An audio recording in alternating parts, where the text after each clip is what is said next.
Hello future commandos, how are you all. आज मैं आप लोगों को पूरा मैथ्स पढ़ाऊंगा।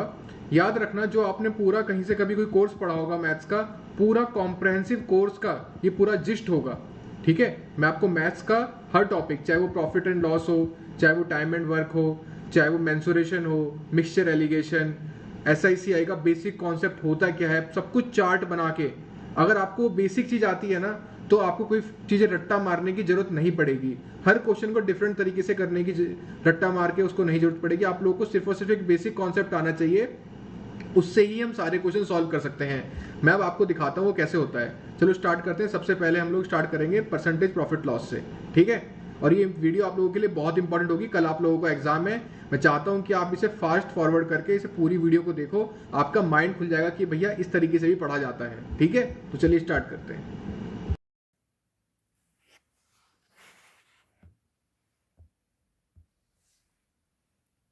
देखो, प्रॉफिट लॉस एंड डिस्काउंट में सबसे पहले आपको पता होना चाहिए कि सीपी का क्या मतलब होता है। सीपी का मतलब होता है कॉस्ट प्राइस, एसपी का मतलब होता है सेलिंग प्राइस। मैं आपको पूरा प्रॉफिट लॉस समझाऊंगा, एक कॉन्सेप्ट पूरा ऐसे समझा दूंगा कि आपके एग्जाम में कोई सा भी क्वेश्चन आ जाए आप उसको 100% क्लियर कर लोगे उस क्वेश्चन को। देखो, अगर सेलिंग प्राइस, जिस रेट पे आपने कोई चीज़ बेची है, अगर वो ज़्यादा है कॉस्ट प्राइस से जिसमें आपने वो खरीदी थी, तो उस केस में होता है प्रॉफिट। क्या होता है? प्रॉफिट। अगर आपने जो चीज़ बेची है उसका रेट कम है, किससे? सीपी से। सीपी मतलब कॉस्ट प्राइस, मतलब कॉस्ट प्राइस जिस जो आपने खरीदा था वो रेट ज़्यादा है और जो बेचा है वो कम है, तो आपको लॉस हो गया। 10 की चीज़ आपने 5 में बेच दी तो लॉस हो गया ना, तो इसको बोलते हैं लॉस। ये होता है लॉस। लॉस, तो लॉस क्या हो गया? आप ज़्यादा क्या है? सीपी है, तो loss is equal to CP minus SP, और profit is equal to SP minus CP. जो चीज़ ज़्यादा होती है उसमें से ही माइनस करा जाता है। एकदम बच्चों की तरह समझा रहा हूँ, जो क्लास एकदम 6th क्लास के बच्चों को प्रॉफिट लॉस सिखाया जाता है। अब हमको प्रॉफिट परसेंटेज निकालना है कि प्रॉफिट परसेंट कितना हुआ। तो प्रॉफिट परसेंट क्या होता है? प्रॉफिट परसेंट ये होता है profit by CP, profit by CP into 100। ठीक है, और लॉस परसेंट क्या होता है? लॉस परसेंटेज हो जाएगा लॉस बाय सीपी, लॉस हमेशा नीचे कॉस्ट प्राइस ही रहेगा। ठीक है, अगर हम प्रॉफिट परसेंट या लॉस परसेंटेज निकालते हैं। अब एक चीज़ और होती है जो आपको पता पता होनी चाहिए, वो होती है एमपी या एमआरपी बोलते हैं उसे। एमआरपी, एमआरपी होता है मार्क्ड प्राइस। क्या होता है? Marked price. अब देखो, 3 टाइप के प्राइस आ गए। आपने कोई एक चीज़ खरीदी, तो समझो आपने वो चीज़ 20 रुपए की खरीदी, तो भैया वो हो गया सीपी। आपने वो 30 रुपए की बेच दी, तो वो हो गया एसपी। बट इस पे जो आपने चीज़ बेची उस पे एक चीज़ पहले से लिखी रहती है, एमआरपी। समझो वो लिखी हुई है ₹25। ठीक है, अब सीपी क्या है? जो आपने खरीदा, जिस रेट पे आपने खरीदा। एमआरपी क्या है? जो उस पर लिखा हुआ है पहले से। याद रखना, जो उसके ऊपर लिखा हुआ होता है उसको बोला जाता है एमआरपी।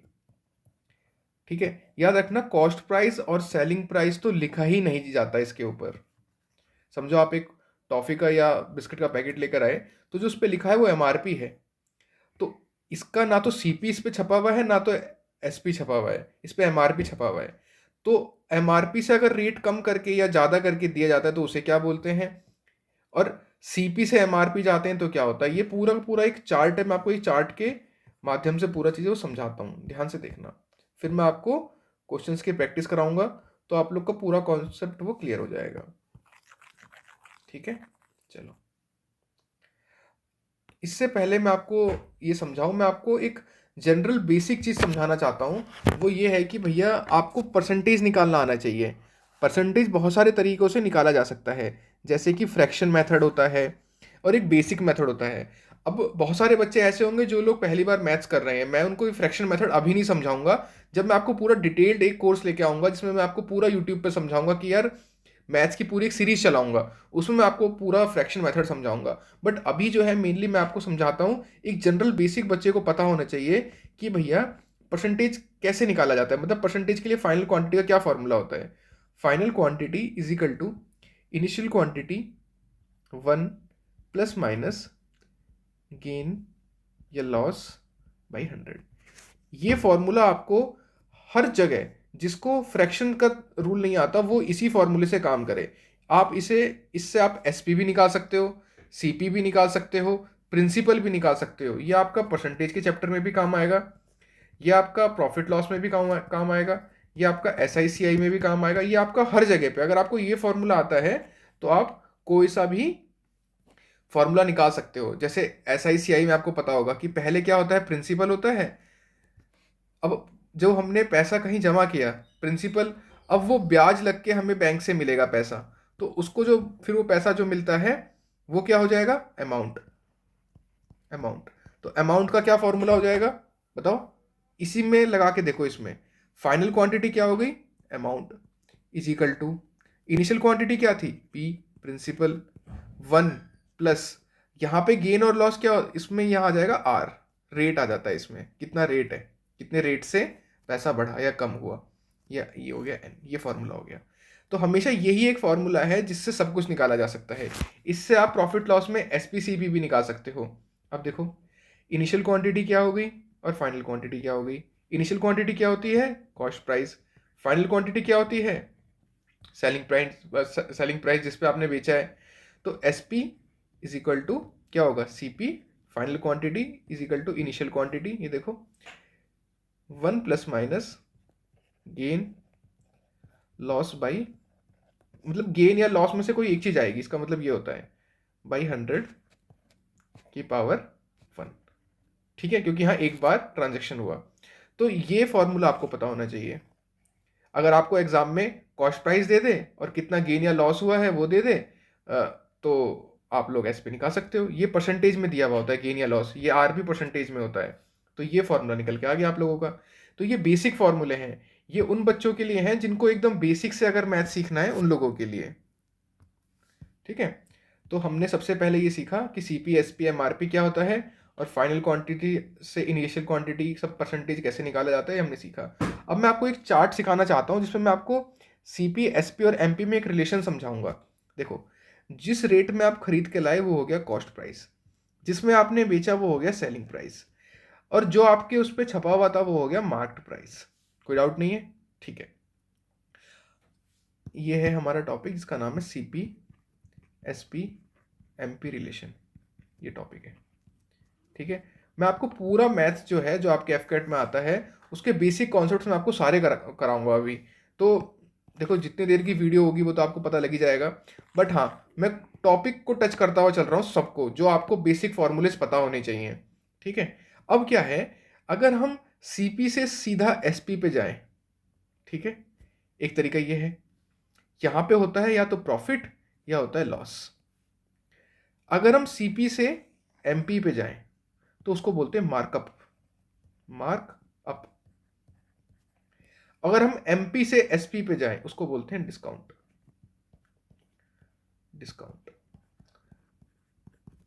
ठीक है, ये हो गया डिस्काउंट, ये हो गया मार्कअप, और ये हो गया प्रॉफिट या लॉस। तो अगर एग्जाम में ये दिया रहता है कि आपने 10 की चीज अगर 20 समझो 25 में बेच दी तो आपको कितना फायदा हुआ, 15 का, तो ये 15 प्रॉफिट या लॉस है। अगर आपने एमआरपी पे अगर 100 लिखा था और आपने वो 70 में चीज बेची तो आपने कितने का कम बेचा, 30 का, तो वो डिस्काउंट हो गया 30 का। ठीक है, तो ये सारी चीज आपको समझनी है। 10 की चीज कितने में ऊपर करके 90 ऊपर करके लिख दी तो मार्कअप कितना हो गया, 90। अब ये तो हो गया डायरेक्ट, मैंने वैल्यू में समझा दिया। अगर परसेंटेज में आता है तो परसेंटेज के लिए आप क्या करोगे, इसको इनिशियल क्वांटिटी मान लो, इसको फाइनल क्वांटिटी मान लो, सॉल्व कर दो क्वेश्चन को इसी फॉर्मूले से जो मैंने आपको ये सिखाया था, ये वाला इस फॉर्मूले में डाल के कर दो इनिशियल क्वांटिटी फाइनल क्वांटिटी। कभी कभी ऐसा होगा ये इनिशियल क्वांटिटी है ये फाइनल क्वांटिटी है, तो इसको इनिशियल मान के इसको फाइनल मान के फिर यहाँ फॉर्मूले में लिख के कर दो। तो सारी चीजें आप इस फॉर्मूले से कर सकते हो। ठीक है, अब मैं आपको एक क्वेश्चन सॉल्व करके दिखाता हूँ। ये वाला क्वेश्चन करते हैं। A retailer purchased radio set at the rate of 400 each from the wholesaler. He raise the price by 30%। एक बार 30% बढ़ाया प्राइस और फिर डिस्काउंट अलाउ किया कितना, 8%। तो what will be his profit. ठीक है, इस क्वेश्चन को करते हैं। चलो देखो, मैंने क्या बताया, फाइनल क्वांटिटी क्या होगी, मतलब सेलिंग प्राइस क्या निकल के आएगा, it will depend on initial quantity. और 1 प्लस माइनस वही जो फॉर्मूला मैंने आपको बताया, गेन या लॉस परसेंटेज में जो होता है पावर एन। ये फॉर्मूला आपको किसी किताब में नहीं मिलेगा। ये फॉर्मूला मैंने आपको ऐसा पढ़ा है, मतलब आपके लिए एक जनरलाइज फार्मूला बना दिया है कि आपको कभी भी कोई फाइनल क्वांटिटी निकालनी हो तो वो इस तरीके से निकलेगी। अब देखो, एक बार तो उसने 30% के प्रॉफिट में, मतलब उसने रेस कर दिया प्राइस को, और एक बार डिस्काउंट कर दिया कितना, 8%। तो 2 बार हमने लिखा, ये वाला प्रोसेस 2 बार किया गया है। जब माइनस जब आएगा, जब लॉस होगा, या जब डिस्काउंट है, और गेन है तो प्लस कराएगा। अब क्या हुआ, एस पी इजिकल टू कितना होगा, 400,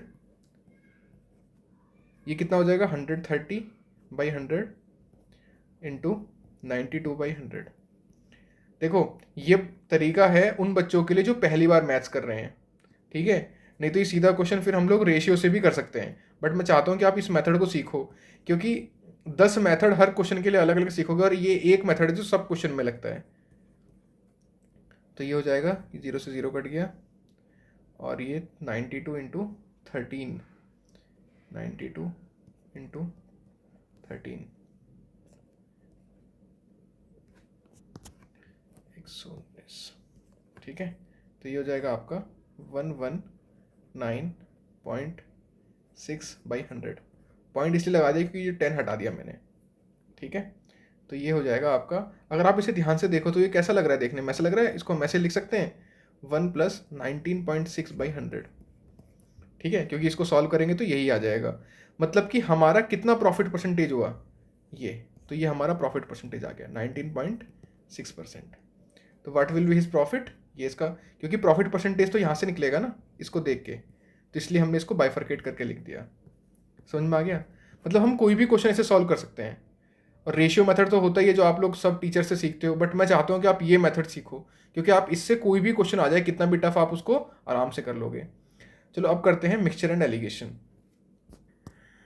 याद रखना, ये जो मैं पूरा आपको मैथ्स करा रहा हूँ, ये पूरा मैथ्स ना लोगों के पूरे कोर्स के बराबर है। ये एक वीडियो, जब आप इस वीडियो को पूरा देखोगे आपको समझ में आएगा कि हाँ यार, सर ने जो पढ़ाया है वो बहुत ही डिफरेंट है सारे टीचर्स से। ठीक है, मिक्सचर एलिगेशन से पहले मैं आपको SICI कराता हूँ, क्योंकि वो कहीं ना कहीं परसेंटेज से कनेक्ट करेगा ना, वो फाइनल क्वांटिटी और इनिशियल क्वांटिटी वाला, तो वो कहीं ना कहीं आपको बहुत ईजिली समझ में भी आ जाएगा। देखो, आपको पता हो, सबसे पहले पता होना चाहिए कि एक होता है P = प्रिंसिपल।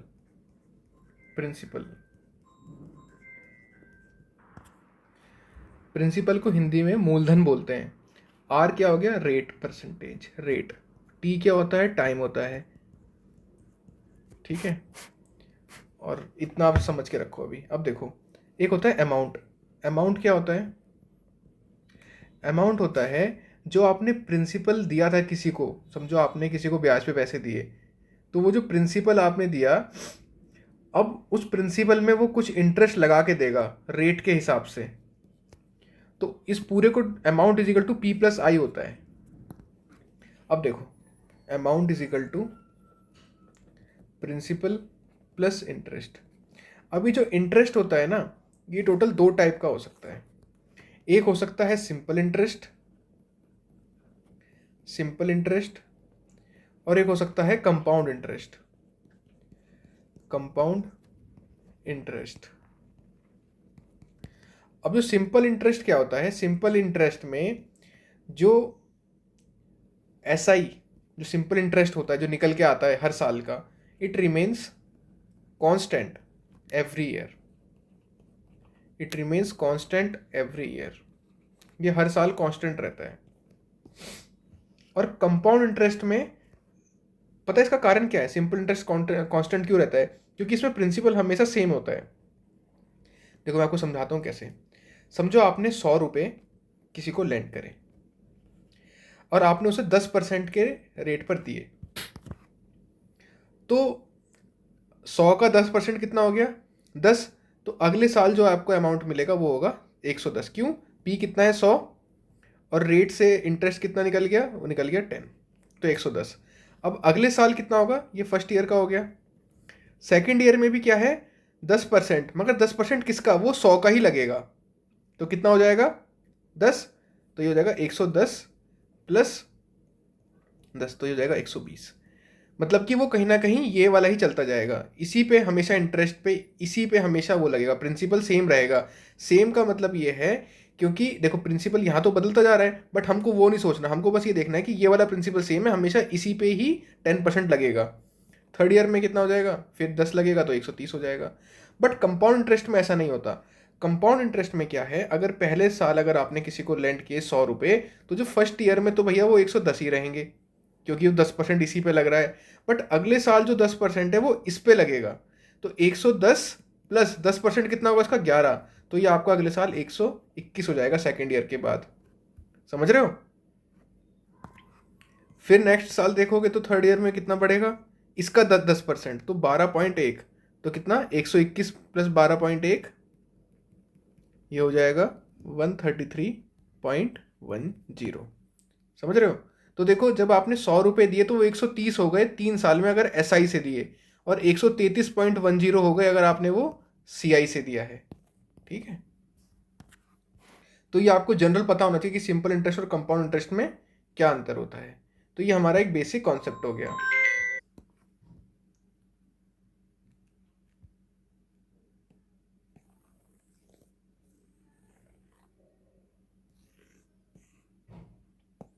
ठीक है, अब थोड़ा इसके कुछ फॉर्मूलेस देखते हैं जो बहुत ही काम आएंगे आपको एग्जाम में। देखो, अब हमको ये तो समझ में आ गया कि भैया एक चीज़ सिंपल इंटरेस्ट है और एक चीज़ कंपाउंड इंटरेस्ट है। तो सिंपल इंटरेस्ट का क्या फॉर्मूला बनेगा? SI is equal to PRT/100।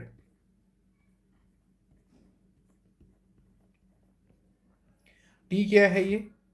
ये टी है ईयर में। याद रखना, अगर ये जो टी है ये मंथ में हो जाए, अगर ये मंथ में हो जाए तो आपको PRT, अगर ये मंथ में है, जो टी है टाइम अगर मंथ में दिया हुआ है तो आपको नीचे 12 से इंटू करना पड़ेगा। और अगर ये टी आपको डेज में दिया हुआ है तो आपको नीचे 365 से इंटू करना पड़ेगा।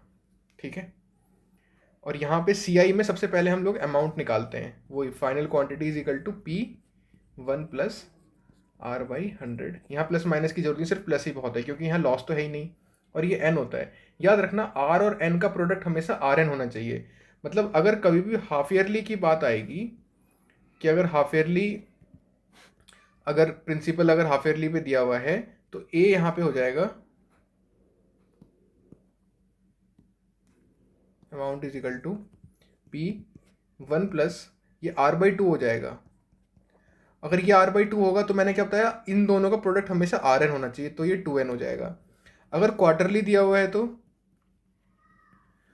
अमाउंट इज इक्वल टू, ये जो मैं आपको बता रहा हूँ ये सब बेसिक है, कोई टीचर ये चीज़ नहीं बताएगा आपको। कोई भी टीचर बताएगा वो सीधा आपको बता देगा कि ट्री चार्ट बना लो, ये बना लो, वो बना लो। भाई पहले बेसिक आना चाहिए। ठीक है, तो देखो हमेशा इन दोनों का प्रोडक्ट हमेशा RN होगा। तो ये आपका पूरा, ये सिंपल इंटरेस्ट हो गया, ये आपका कंपाउंड इंटरेस्ट हो गया। ठीक है, ये फॉर्मूले हो गए। आप फॉर्मूले से CI/SI का कोई सा भी क्वेश्चन कर सकते हो, याद रखना इस चीज़ को। नेक्स्ट आ जाओ, अब मैं आपको कुछ चीज़ें बताऊंगा जो बहुत ही इंपॉर्टेंट है with respect to the relation between CI and SI। Relation between SI and CI। देखो ये रिलेशन क्या है? रिलेशन ये है कि अगर हम एक साल की बात करते हैं, 1 ईयर में तो मैंने आपको पहले ही बताया कि CI और SI हमेशा बराबर आता है। देखो जब हमने यह निकाला था तो SI और CI देखो दोनों बराबर है फर्स्ट ईयर में। बट अगर हम सेकेंड ईयर की बात करेंगे, सेकेंड ईयर में क्या रेशियो आ जाता है? अगर आप बात करो सेकेंड ईयर में, अगर आप रेशियो का रिलेशन देखना चाहते हो, इसमें 2 टाइप के रिलेशन आपको बताऊंगा, एक है रेशियो का रिलेशन और एक है डिफरेंस का रिलेशन। इसमें याद रखना, अगर हम रेशियो के रिलेशन की बात करें तो CI/SI हमेशा होता है 1 प्लस R/200। जब डिटेल्ड कोर्स में हम इसे पूरा पढ़ेंगे, पूरी एक मैं सीरीज़ लेके आऊँगा, तब तो ये मैं आपको सब कुछ प्रूव करके बताऊँगा चीज़ें। अभी आप ऐसे ही याद करो। और डिफरेंस का क्या होता है, C I minus S I is equal to P R by 100 का स्क्वायर। ठीक है। अगर 2 साल की बात हो रही है तो अगर रेशियो निकालना है सी आई एस आई का तो ये होगा, और डिफरेंस निकालना है तो ये होगा। अगर कभी 3 साल की बात आ जाए, इसको सेकंड, इसको 2 ईयर लिखो।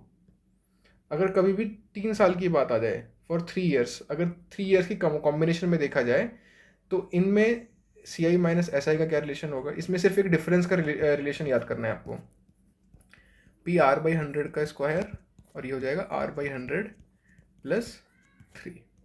ठीक है। तो ये आपको एक relation between S I and C I मैंने आपको बता दिया। एग्जाम में जो आपका क्वेश्चन आएगा 100% वो सेकंड ईयर 2 ईयर का हमेशा रेशियो या डिफरेंस पूछेगा। ठीक है। तो ये हमारा पूरा सी आई एस आई का पूरा एक बेसिक अंडरस्टैंडिंग हो गई। अब मैं आपको एक क्वेश्चन करके दिखाता हूँ। देखो, एग्जाम में अगर कभी ये इस टाइप से क्वेश्चन आता है कि at what percent per annum simple interest will sum of money triple itself in 25 year, मतलब एक पहले प्रिंसिपल पी था और 25 ईयर में क्या हुआ, 25 साल में वो पूछ रहा है आर कितना होगा कि अगर पी 3p हो जाए, दिख रहा है ना, मनी ट्रिपल हो जाए, सम पहले पी था और वो अब 3p हो जाए, ये चीज़ पूछ रहा है वो। तो आपको ये चीज़ समझ में आ गई होगी कि पी 3p हो रहा है। अब हमारे पास क्या फॉर्मूला है, amount is equal to P plus I. ठीक है। अब अमाउंट कितना हो गया, यहाँ पे 3p हो गया, और p कितना है, p एस आई कितना है, यहाँ आई यहाँ पे एस आई है, तो एस आई कितना हो जाएगा, इसको एस आई लिखो। तो हमको समझ में आ गया कि एस आई कितना हो गया, एस आई हो गया भैया 2p। S I is equal to 2p। S I कितना होता है, P R T by 100, P R T by 100 is equal to 2p। तो p से p कट गया, आर टी बाई 100, आर हमको पता नहीं है, टी हमको पता है, 25 ईयर की बात है, इज इक्वल टू 2। तो कितना हो गया ये 4, और आर इज इक्वल टू 8%। निकल गया ना। ठीक है। तो ये आर इज इक्वल टू 8%। ठीक है। तो अगर आपका कोई भी एस आई सी आई का क्वेश्चन आता है, और अगर आप जो मैंने आपको चीज़ें सिखाई हैं, अगर आप उसको सिर्फ फॉर्मूले आते हैं और थोड़ा सा दिमाग लगाओगे तो आप फॉर्मूले से ही चीज़ों को कर सकते हो। ठीक है। कोई लोड लेने की जरूरत नहीं है। ठीक है। नेक्स्ट चलते हैं, चलो। तो ये हमारा एस आई सी आई का बेसिक अंडरस्टैंडिंग हो गई। अब आ जाओ टाइम एंड वर्क पे। चलो, टाइम एंड वर्क से पहले हम जो ऊपर रहा था वो देख लेते हैं एक बार। ये टॉपिक हो गया। यहाँ जो मिक्सचर एलिगेशन सीरीज में चलते हैं पूरा। ठीक है। देखो, मिक्सचर एलिगेशन में सबसे पहले ये वाला क्वेश्चन करेंगे। देखो, मैं आपको यहाँ एक एलिगेशन का पूरा मेथड, अगर आप वो पूरा सीखना चाहते हो कि देखो भैया इसमें उसमें ऐसे होता है, यहाँ एक बीच में एक एवरेज वैल्यू लिखी जाएगी, यहाँ एक वैल्यू है, यहाँ पे इसको माइनस करके। ठीक है। मगर मैं चाहता हूँ आप लोग बेसिक से करो। मैं आपको भी बेसिक पे ज़्यादा फोकस कर रहा हूँ, क्योंकि हर एक मैंने, देखो यार, मैं जो चीज़ें आपको सिखा रहा हूँ वो ये है कि अगर आपको एक क्वेश्चन आ गया ना तो आप 10-15 टाइप के क्वेश्चन भी कर सकते हो। ये जो फॉर्मूले, जो ये सब चार्ट बना के करोगे ना, तो ऐसा हो सकता है कि आप कहीं अटक जाओ, बट आप इन क्वेश्चन में कभी नहीं अटकोगे अगर आप सिर्फ बेसिक से जाओगे तो कॉम्प्रहेंसिव में आपको हर चीज़ सिखाऊंगा। अभी मैं आपको ऐसा सिखाऊंगा जो सब बच्चों को समझ में आ जाए। देखो, ये क्या बोल रहा है कि 300 ग्राम का शुगर सॉल्यूशन है। कितने ग्राम का, ये 300 ग्राम का शुगर सॉल्यूशन है, 300 ग्राम का। ठीक है। अब हुआ क्या, इस शुगर सॉल्यूशन में 40% शुगर है। कितना, 40%। तो 40% कितना हो गया, 120 ग्राम। ये तो आपको निकालना आता होगा, 300 का 40%। जिनको ये नहीं आता वो भी देख लो, ऐसे कर लो, 120। ठीक है। तो कितना हो गया, 120 ग्राम। अब ये चीज़ भी याद रखना, जब ये 40% इसमें शुगर है तो वाटर कितना हो गया, 60%, या जो बचा हुआ है कितना हो गया, 180 ग्राम।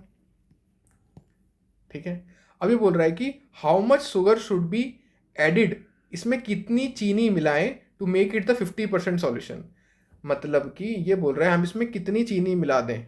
चीनी अगर हम x ग्राम मिला देंगे तो वो चीनी यहाँ पे x ग्राम मिल जाएगी, क्योंकि पूरा सॉल्यूशन तो सेम ही है, इसमें x ग्राम चीनी मिल गई। जब x ग्राम चीनी मिल गई तो क्या हो जाएगा, इसका मतलब है कि ये 50% हो जाए। समझ में आ रहा है, मतलब कि 120 plus x divided by 300 plus x into 100 is equal to 50 हो जाए, या ये 50% हो जाए, सेम चीज़ मतलब हुआ। अब इससे क्या समझ में आया, यहाँ से अगर आप x निकालोगे तो आपका आ जाएगा टोटल 60 ग्राम। ठीक है, तो ये हो गया। x कितना होना चाहिए, 60 ग्राम हमको ऐड करना पड़ेगा। या ऐसे भी कर सकते हो कि 120 प्लस x जो है पूरे का कितना होना चाहिए, 50%। 50% मतलब कितना, 1/2। सॉल्व करोगे तो x इक्वल टू 60 ग्राम। ठीक है, किसी भी तरीके से कर लो, ये फास्ट है बट मैं एकदम बेसिक से करवा रहा हूँ आप लोगों को। ठीक है, चलो नेक्स्ट क्वेश्चन आ जाओ। मिक्सचर के क्वेश्चन थोड़ा बहुत मैं आपको प्रैक्टिस करवा देता हूँ कि थोड़ा सा एग्जाम में अगर आ जाए तो थोड़ा बहुत आप करने के हाथ पैर हिला सको कि भैया करना कैसे। अगर बिल्कुल नहीं आता तो बेसिक से सब चलो, बेसिक से एकदम, क्योंकि 2 घंटे का एग्जाम होता है, 2 घंटे बहुत होते हैं यार। देखो इसमें क्या बोल रहा है, एक दूध वाला है, वो 20 litre of water with 80 litre of milk add करता है। मतलब टोटल कितना हो गया, 100 लीटर। मतलब 100 लीटर, 100 लीटर में 20 लीटर कितना है, 20 लीटर है वाटर, और 80 लीटर क्या है, 80 लीटर है मिल्क। ठीक है, अब हुआ क्या, जब हमको ये चीज़ इतनी समझ में आ गई, अब देखो क्या हुआ। After selling 1/4 of this mixture, इसका 1/4 जो है वो उसने सेल किया। सेल करने का मतलब 1/4 कितना हुआ, इसका 1/4 कितना हुआ, 5 लीटर, और इसका 1/4 20 लीटर। जब ये सेल कर दिया and he adds water to replace the quantity that he has sold, मतलब कि 15 लीटर बचा यहाँ पे वाटर, और यहाँ कितना बचा, यहाँ 60 लीटर मिल्क बचा। अब ये जो बचा हुआ 15 लीटर पानी है, he adds after selling 1/4 of this mixture he adds water to replace the quantity that he has sold.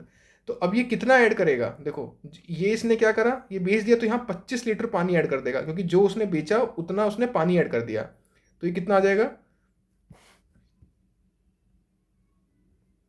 ये आ गया आपका टोटल 40 लीटर वाटर, और ये कितना है, यहाँ 60 लीटर आपका मिल्क है। मिल्क पूछ क्या रहा है, what is the current proportion of water to milk, कितना हो गया, 2:3। देख रहे हो, बहुत इजी सवाल है, मगर आप उसे जब पढ़ोगे तो आपको टफ लगेगा, बट आप ऐसे चार्ट बना के करोगे ना, भाई मैं जीएस भी पूरा चार्ट में पढ़ा देता हूँ, पूरा रीजनिंग पूरा मैथ सब कुछ मैं चार्ट में पढ़ाऊंगा। याद रखना है, ये जो मैं आपको पढ़ा रहा हूँ आपको कहीं नहीं मिलेगा। ये सब लोग फॉर्मूले से अलग तरीके से क्वेश्चंस करते हैं, मैं एकदम बेसिक से चल रहा हूँ, एकदम करते जाओ, क्वेश्चन आंसर निकल के आ जाएगा। यहाँ आ जाओ, इस वाले क्वेश्चन में आ जाओ। Fresh grapes, fresh grapes contain 90% water by wait. कुछ फ्रेश ग्रेप्स हैं और कुछ हैं ड्राइड ग्रेप्स। फ्रेश ग्रेप्स में कितना वाटर है, 90%, इसमें 90% वाटर है, और बाकी बचा हुआ 10% क्या है, पल्प है। पल्प मतलब जो उसका खाने वाला पार्ट जो होता है, या जो जिसको आप ये बोल सकते हो जो फ्लैश टाइप होता है उसके अंदर। अब ड्राइड वाले में क्या हुआ, ड्राइड वाले में 20% तो वाटर है और 80% इसमें पल्प है दिया हुआ है, देखो 20% वाटर और बाकी बचा हुआ पल्प हो गया। अब क्या बोल रहा है, what is the weight of the dried grapes obtainable from 20 kg of fresh grapes. 20 kilogram अगर हम फ्रेश को अगर सुखा दें तो वो ड्राइड में कितना वेट हो जाएगा, ये पूछ रहा है वो। अब मुझे एक चीज़ बताओ, अगर हम 20 किलोग्राम ऑफ फ्रेश ग्रेप को अगर ड्राई कर दें x kg, तो कितना बनेगा ऑफ ड्राई ग्रेप्स, यही तो पूछ रहा है वो। अब आपको यहाँ पे एक चीज़ समझनी होगी कि भैया अगर हम 20 किलो का 10% निकालें, 20 किलो का अगर हम 10% निकालें, 10%, तो वो उसका पल्प आ जाएगा। मगर पल्प तो देखो यार सुखाने के बाद भी सेम रहेगा, तो ये किसके बराबर होगा, ये x किलो का कितना पल्प कितना है, यहाँ पे 80% है, 80% के बराबर। ये दोनों आपस में बराबर होने चाहिए, क्योंकि पल्प दोनों में बाद में बराबर ही रहेगा, चाहे वो सूखने से पहले या सूखने के बाद, दोनों टाइम। तो 20 × 10/100 इज इक्वल टू x × 80/100। तो इससे क्या समझ में आ जाएगा, यहाँ से x इज इक्वल टू हमारा आ जाएगा 2.5 kg। ठीक है, बहुत बेसिक क्वेश्चन होते हैं बट आपको चार्ट बना के करना आना चाहिए, जब मैं मिक्सचर एलिगेशन की मैं एक पूरी सीरीज़ लेके आऊँगा तो मैं पूरा बहुत ही इसको डिटेल में आपको चीज़ें समझाऊंगा, एलिगेशन से भी समझाऊंगा और मिक्सचर जिस तरीके से कर रहा हूँ इस तरीके से भी समझाऊंगा, बेसिक और एडवांस दोनों तरीके से। अभी मैं आपको बस बेसिक कॉन्सेप्ट समझाता हुआ चल रहा हूँ, ठीक है। तो ये मिक्सचर एलिगेशन हो गया, प्रॉफिट लॉस हो गया, SICI कर लिया हमने। अब आ जाओ आप लोग पार्टनरशिप किस क्वेश्चन पे। ये क्वेश्चन बहुत इंपॉर्टेंट है, ठीक है। पार्टनरशिप पार्टनरशिप का कोई भी क्वेश्चन है आपके दिमाग में सबसे पहले सिर्फ ये घूमना चाहिए कि भैया जो प्रॉफिट है ना वो जो बटेगा वो बटेगा इस बात पे कि आपने कितना इन्वेस्टमेंट करा है और कितने टाइम के लिए करा है। अगर कोई ए बंदा है उसने कितना पैसा लगाया कितने टाइम के लिए लगाया, बी ने कितना इन्वेस्टमेंट करा कितने टाइम के लिए, तो इन दो का रेशियो निकालते हैं। तो profit is equal to investment into time होता है और सबका इसी हिसाब से, जितना पैसा लगाया उतना ही बटेगा, जितने टाइम के लिए लगाया उस हिसाब से बटेगा। इतना आपको समझ में आना चाहिए। अब देखो क्वेश्चन करते हैं, इतना दिमाग में रखना बस, profit is equal to investment into time होता है, इतना याद रखना है आपको इसमें बस।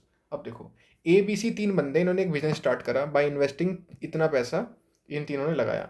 ए ने कितना पैसा लगाया, ए ने लगाया 40,500, बी ने कितना लगाया 45,000 और सी ने लगाया 60,000। अब 6 मंथ्स के बाद सी ने विड्रू कर लिया, मतलब सी ने कितने महीने के लिए पैसा लगाया, सिर्फ 6 महीने के लिए, बट कितना विड्रू करा 15,000।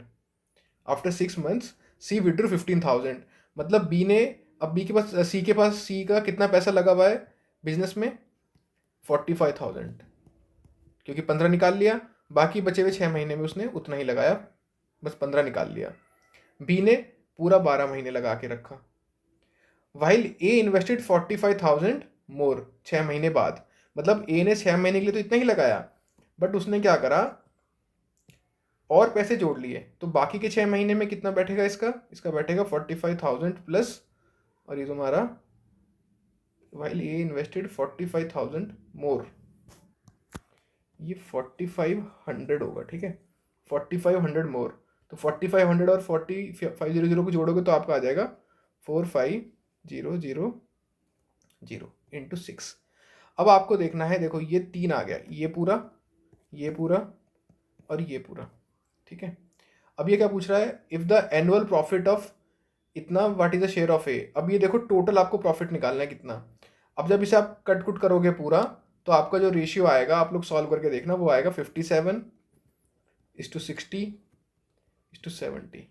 वो बोल रहा है कि तीनों का सम, इन तीनों को जोड़ा जाएगा तो वो बनेगा भैया 56,100, और जोड़ोगे तो टोटल बैठेगा ये आपका 187, ठीक है। तो 187 की वैल्यू कितनी दी हुई है 5600, पूछ कितने की रहा है, पूछ रहा है 57 का। जब 187 की वैल्यू आपकी 5600 है, 56,100, तो आपका 57 की वैल्यू कितनी होगी 56100 बाई 187 इंटू 57, ठीक है। तो ये आपका आएगा 17100। सीधा बस आपको ये याद रखना है, profit is equal to investment into time होता है, और तीनों का रेशियो निकालना है। वो फिर लास्ट में जो पूछेगा, ए का अगर प्रॉफिट पहले दे रखा है तो बी और सी का सारा मतलब मिला के निकाल दो। अगर 57 की कोई वैल्यू दे रखी है तो वहाँ से जो वैल्यू निकलेगी फिर तीनों से इंटू कर दो, तीनों को जोड़ने के बाद। तो ये बहुत ईजी हो जाता है अगर आपको पार्टनरशिप आता है। तो पार्टनरशिप के क्वेश्चन ऐसे करते हैं। एज के क्वेश्चन हमेशा मैं चार्ट बना के प्रीफर करता हूँ करना, बहुत ईजी हो जाता है चार्ट बना के। चार्ट बना के कैसे, देखो एज में हमेशा क्या है, एक तो होता है भैया प्रेजेंट एज। कौन सी एज, प्रेजेंट एज। अब आगे हेंस, और यहाँ पे एगो, पहले एगो। ये बोल रहा है 6 year hence a father's age will be 3 times his son's age. तो समझो फादर की एज आज है आपकी एक्स, फादर की एज कितनी है ये मान लो एक्स, और सन की एज कितनी है, सन की है भैया वाई।